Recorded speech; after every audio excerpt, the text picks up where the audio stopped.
12해를 혈루증으로 앓아온 한 여자가 있어 많은 의사에게 많은 괴로움을 받았고 가진 것도 다 허비하였으되 아무 효용이 없고 도리어 더 중하여졌던 차에 예수의 소문을 듣고 무리 가운데 끼어 뒤로 와서 그의 옷에 손을 대니 이는 내가 그의 옷에만 손을 대어도 구원을 받으리라 생각함일러라. 이에 그의 혈루 근원이 곧 마름에 병이 나은 줄을 몸에 깨달으니라. 예수께서 그 능력이 자기에게서 나간 줄을 곧 스스로 아시고 무리 가운데서 돌이켜 말씀하시되 누가 내 옷에 손을 대었느냐 하시니 제자들이 여짜오되 무리가 에워싸 미는 것을 보시며 누가 내게 손을 대었느냐 물으시나이까 하되 예수께서 이 일 행한 여자를 보려고 둘러보시니 여자가 자기에게 이루어진 일을 알고 두려워하여 떨며 와서 그 앞에 엎드려 모든 사실을 여쭈니 예수께서 이르시되 딸아 내 믿음이 너를 구원하였으니 평안히 가라. 내 병에서 놓여 건강할지어다. 아멘. 오늘 이 말씀은 여러분들이 잘 아시고 또 원로 목사님이나 담임 목사님을 통해서 이미 설교를 다 들으셨던 내용이기 때문에 제가 구체의 설교를 한다고 그러면 그거 안 되겠죠. 또 이렇게 담임 목사님이 안 계시면 또 제가 설교를 잘 할 수 있을 텐데 담임 목사님이 앞에 이렇게 딱 와서 앉아 계시니까 좀 두렵기도 하고 또 부담도 되고 그래서 설교를 제가 잘 하는 사람인데 이렇게 오 목사님이 앞에 앉아 계시면 설교가 잘 안 돼요. 그래서 좀 이해하시고 들었던 내용이라도 여러분들이 믿음으로 받으시면 은혜가 될 거라 믿습니다. 여러분 복화술이라는 말 많이 들어보셨죠? 복화술사 이 안 무슨 연구 하시는 그 분이 그 인형극을 하시는데 제가 그 유튜브를 통해서 보고 참 혼자 그냥 배꼽을 잡고 둥그렀던 그런 내용이라서 한번 제가 말씀을 드리겠는데 이분이 인형을 가지고 깡여사라고 그래요. 깡여사에게 남편은 뭐라고 생각을 하십니까?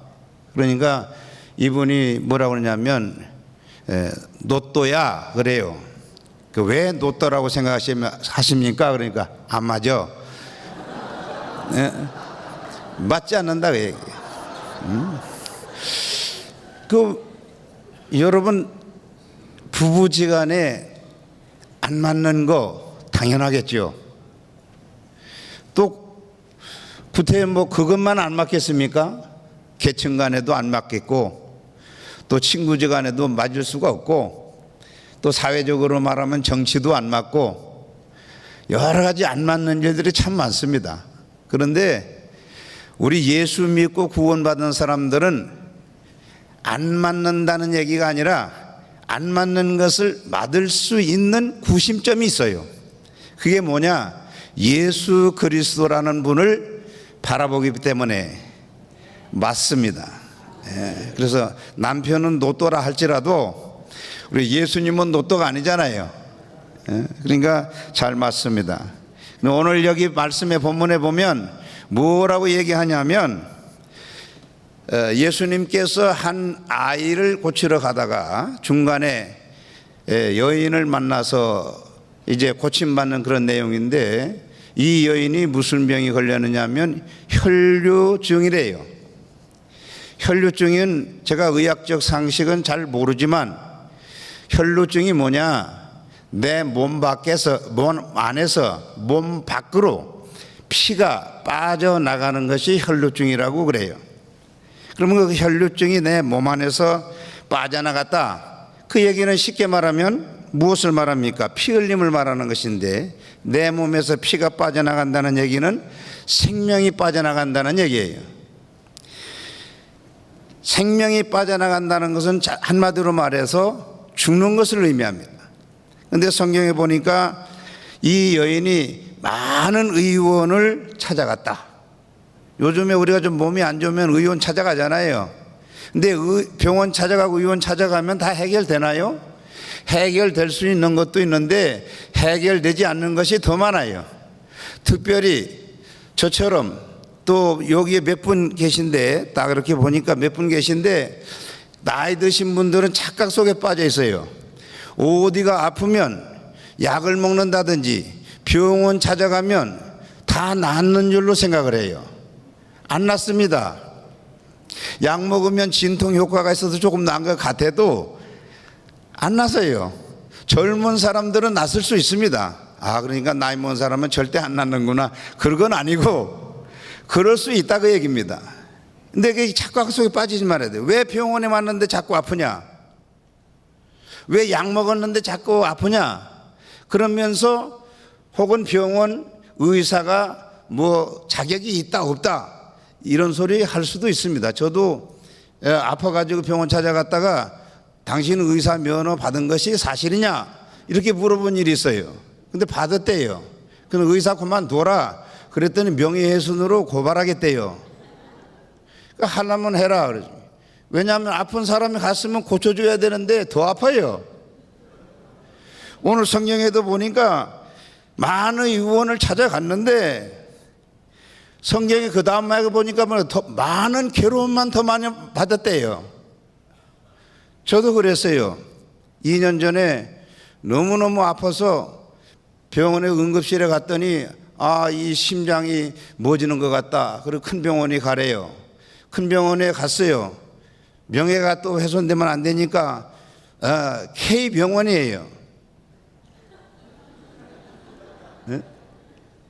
그 병원에 갔는데 응급실에서 뭐 다 조사하고서 뭐 또 진통제 놓고 가래요. 나는 아파서 죽게 생겼는데 나 아파서 안 가겠다. 근데 가래요. 약 조제해 준 거 먹고서 또 아프면 오래요. 가서 약 먹으면 또 아파요. 그 다음날 갔습니다. 응급실에 갔어요. 왜 응급실에 왔냐 그랬더니 응급실에 여기 와야 된다고 그래서 또 왔다 그랬더니 그 뭐 내과 과장을 또 이렇게 뭐 소개해 준대요. 그 앞에 가서 2시간 동안 의자도 못 앉았고 둥그는데 의사가 하는 말이 뭐냐면 왜 왔냐요? 아프니까 왔지. 그럼 아파서 죽게 생겼는데 응급실에서 조제해 준 약을 먹고 그 다음에 또 아프면 오래요. 이 의사가 할 얘기는 아니잖아요. 제가 아파서 죽게 생겼는데 그 집에 갔어요. 아파요 계속. 집 동네 병원에 갔어요. 거기서 또 진통제 맞고 있다가 한 3일 만에 어떤 분이 제가 아프다고 그러니까 병문안 왔다가 뭐라고 얘기하냐면 목사님 얼굴이 노란합니다. 내가 왜 얼굴이 노란해? 간도 괜찮은 건강한 사람인데. 그래서 광명에 있는 어떤 병원에 갔더니 쓸개가 다 녹았대요. 그 녹는 것이 간으로 흘러들어가지고 이 간이 지금 많이 상했대요. 그래서 거기서 수술을 하고 12일 만에 퇴원해서 K병원 찾아갔어요. 의사 맞냐? 그러니까 맞대요. 누가 그 면허 줬냐? 보건복지부 장관이 줬대요. 그거 그만둬라. 그렇지 않으면 내가 이 법적 조치를 취해가지고 당신 의사 그만두도록 하겠다. 그랬더니 명예훼손으로 고발하겠대요. 해라. 부원장이 찾아와가지고 미안하게 됐습니다. 사과를 해서 그냥 놔뒀어요. 또 불쌍하잖아요. 병원에 찾아갔으면 건강해야 되는데 치료가 돼야 되는데 치료는 안 되고 더 괴로움만 받게 됐어요.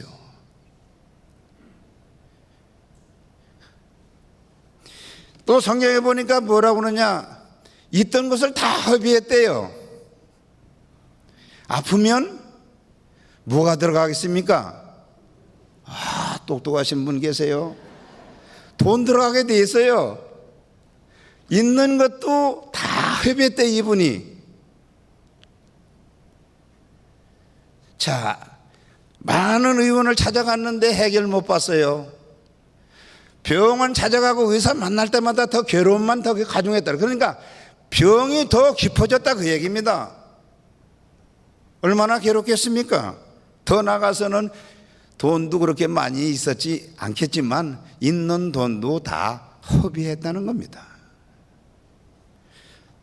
그런데 자, 의원 많이 찾아갔어요. 괴로움 많이 받아 돈 없어졌으면 좀 무언가 효과가 나타나야 되지 않겠습니까? 근데 성경에 보니까 아무 효용이 없었대요. 도리어 병이 더 깊어졌대요.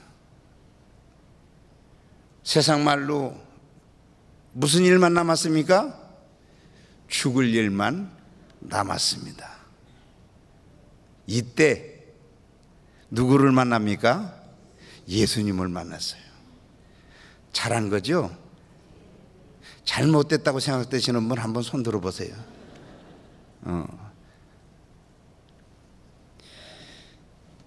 가장 힘들고 가장 어렵고 가장 고통스럽고 삶을 포기해야 하는 그 순간에 생명의 주인이 되시는 예수님을 만나게 되는 겁니다.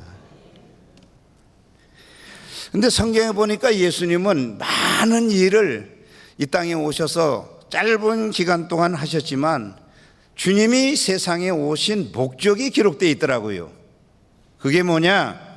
마태복음 1장 21절에 보니까 하나님의 아들 예수님이 오신 것은 자기 백성을 죄악에서 구원할 자이십니다. 예수님이 이 세상에 오신 것은 자기 백성을 구원하시기 위해서 오셨다, 이렇게 말씀을 하시고, 마가복음 10장 45절 말씀에 보면 예수님이 이 세상에 오신 것은 많은 사람들을 대신해서 죽어주려고 오셨다. 또 요한복음 10장 10절에 보니까 도적이 온 건 도적질하고 죽이고 멸망시키려고 하는 것인데 인자가 온 것은 양으로 생명을 얻게 하고 더 풍성히 주려고 왔다.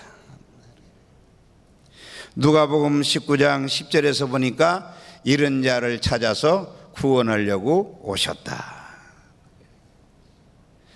요한일서 3장에서 보면 하나님의 아들이 나타나신 이유는 마귀를 멸하려고 오셨다. 예수님이 이 세상에 오신 목적이 분명히 성경에 기록됐지요. 예수님께서 이 세상에 오셔서 분명히 그 오신 목적에 대해서 말씀을 하시고, 이 예수를 믿는 사람은 멸망치 않고 영생을 얻게 하려 하심이니라, 이렇게 성경은 우리에게 가르쳐 주고 있습니다. 다시 말하면 이 혈루증 여인이 피가 몸 밖으로 빠져나가는 것은 생명이 빠져나가는 것인데, 생명이 빠져나가는 건 죽을 일인데 죽어야 할 이 사람을 예수님께서 살리러 오셨다, 이렇게 말씀하시는 겁니다. 그러면 이 생명이 뭐냐? 여러분, 예수 믿는 사람의 성도의 생명이 뭐라고 생각을 하십니까? 그건 믿음입니다. 성도의 생명은 믿음입니다. 성도에게 있어서 믿음이 빠져나가는 건 곧 뭡니까? 죽음을 의미합니다. 여러분들이 신앙생활하면서 내게서 가장 중요한 영생에 대한 생명이 빠져나간다고 하는 것을 느낄 수 있습니까? 없습니다. 사람들은 생각하기를 예배도 잘 안 드리고 성경도 읽지도 않고 기도도 하지 않고 그러면서 또 예배도 자꾸 빠지고 또 세상적으로 자꾸 가면서도 그래도 믿음이 있다라고 생각을 해요. 근데 그건 미안한 얘기지만 믿음이 빠져나가는 증거를 보여주는 겁니다. 성도에게 있어서 생명은 믿음인데 이 믿음이 빠져나가면 큰일 납니다. 믿음이 빠져나가지 아니하도록 근신하여 깨어 기도하며 말씀을 사모하고, 목사님을 통해서 주시는 메시지가 나에게 영생의 말씀인 것을 아멘으로 받아서 힘을 얻고 활력을 얻어야, 그래야 그 믿음을 지켜갈 수가 있습니다. 두 번째는 사명자의 생명이 있습니다. 여러분, 예수 믿고 구원받은 사람이 주일날 와서 예배 한 번 드리는 것으로 나는 할 일 다 했다, 이렇게 만족하는 사람은 문제가 심각합니다. 나는 재주가 예배 드리는 재주밖에 없어, 이거 큰일 납니다. 하나님께서 부르시고 하나님이 세워주시고 그 다음에 사명을 주십니다. 사명을 받은 사람은 사명을 잘 감당해야 되는데, 사명자의 생명이 무엇입니까? 그 소명입니다. 예수님께서 분명히 말씀을 하십니다. 너희가 나를 택한 것이 아니고 내가 너희를 택하여 세웠나니. 내가 예수님을 찾아간 것이 아니라 주님이 나를 먼저 찾아오셔서 자녀 삼아 주시고 소명을, 그리고 하나님이 나를 부르셨다는 이 소명을 확실히 가지고 있어야 됩니다. 그래서 이사야는 43장 1절에서 이렇게 얘기합니다. 야곱아, 너를 창조하신 여호와가 말씀하신다. 이스라엘아, 너를 조성하신 자가 이제 말씀하신다. 너는 두려워 말라. 내가 너를 지명하여 불렀나니 너는 내 것이다. 하나님이 지명을 하시고 하나님이 나를 부르셨다는 사실을 확실히 여러분들이 믿는다면, 성경은 분명히 그 다음에 뭐라고 말하냐, 내가 물 가운데 지날 때 내가 함께 해주겠다. 물이 너를 침몰치 못할 것이다. 불 가운데 지날 때 불이 너를 사르지 못하게 하겠다. 왜요? 하나님이 부르셨기 때문에, 하나님이 지명해서 하나님의 자녀를 삼아 주셨기 때문에, 하나님이 부르신 자는 이 세상 끝날까지 하나님께서 책임을 짓습니다. 망하게 됐습니까? 안 됐습니까? 망하게 됐습니까? 안 됐습니까?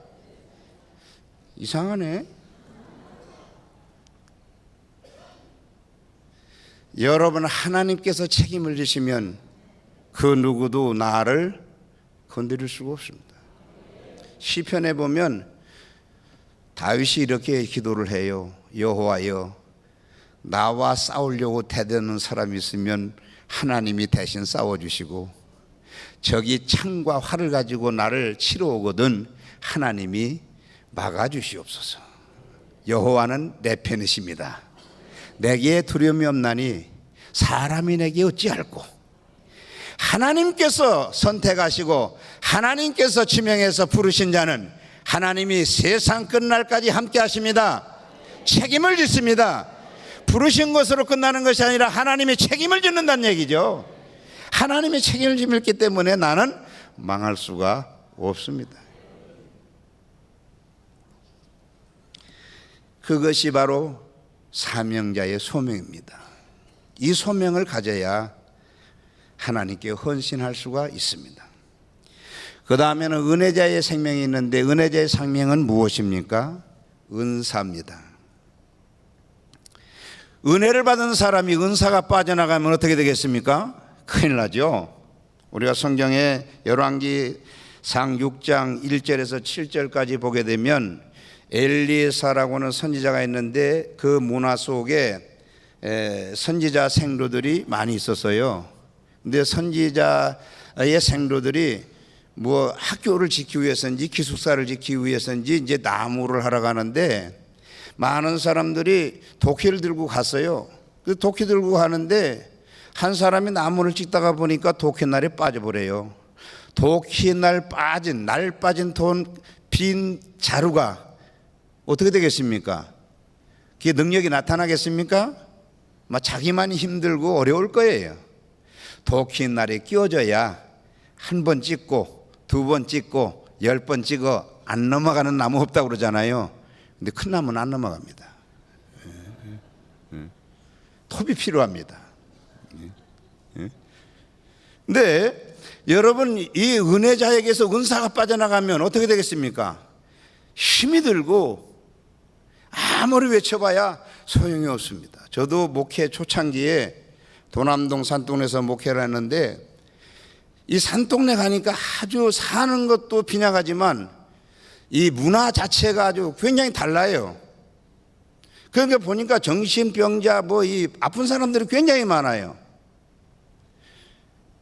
어떤 성도가 저보고 신방을 가자고 그래서 갔더니 그 집에 가니까 여자분이 약간 좀 이렇게 이상한 들었는데, 적어도 목사가 성경을 딱 요리 끼고서 이렇게 딱 헌엄하게 이렇게 머리도 쫙 이렇게 이제 옛날에는 이거 했어요. 이렇게 포마드 발라가지고 이렇게 딱 파리가 스키 탈 정도로 딱 해야 그때 목사라고 그랬어요.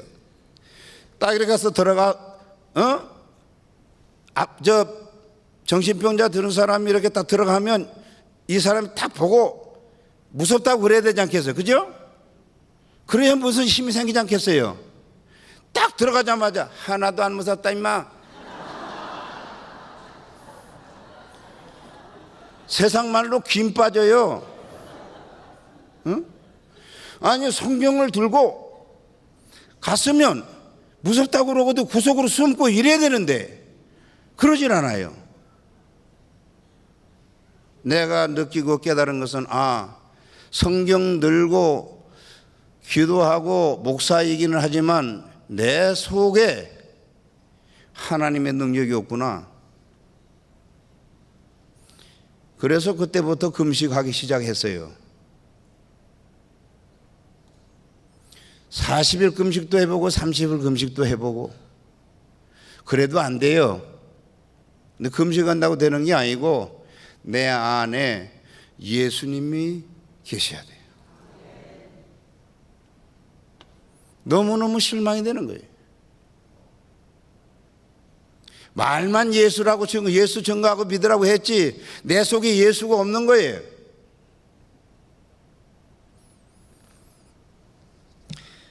여러분, 은혜자의 생명은 은사가 있어야 돼.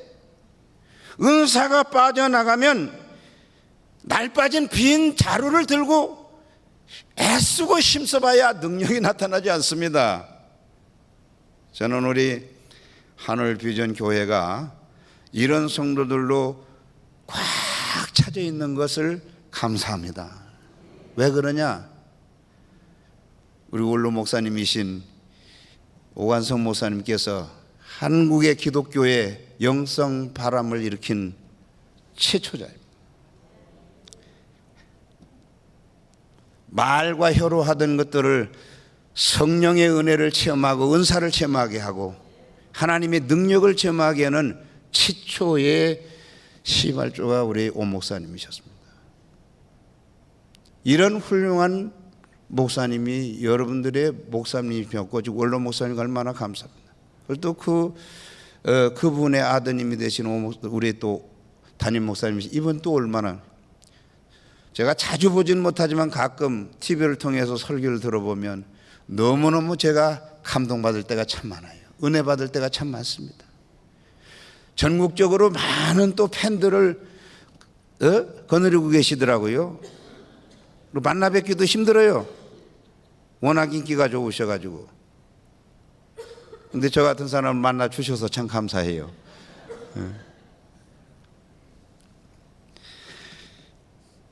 직분자의 생명이 뭐라고 생각하십니까?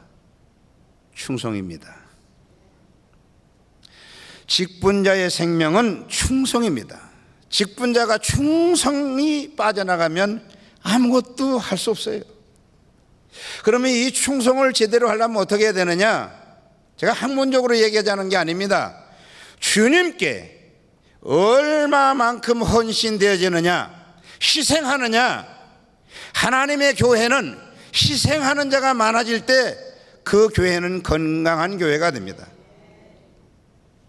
주님께 뜨거운 헌신을 드릴 때 본인 자신도 은혜가 되고 복이 됩니다.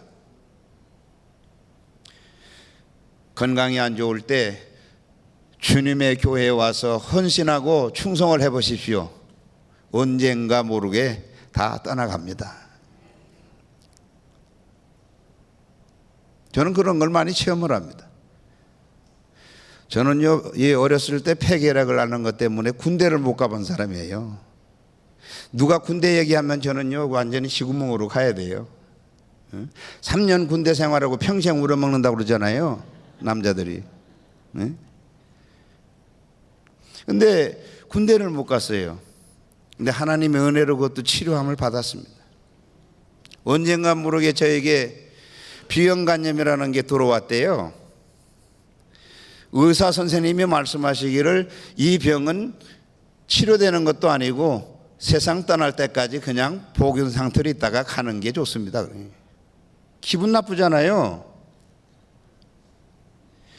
그래서 제가 어디 가서 설교할 때 성경에 보니까 예수님께서 이런 병도 고쳐주고 저런 병도 고쳐줬다고 이렇게 설교해야 되잖아요.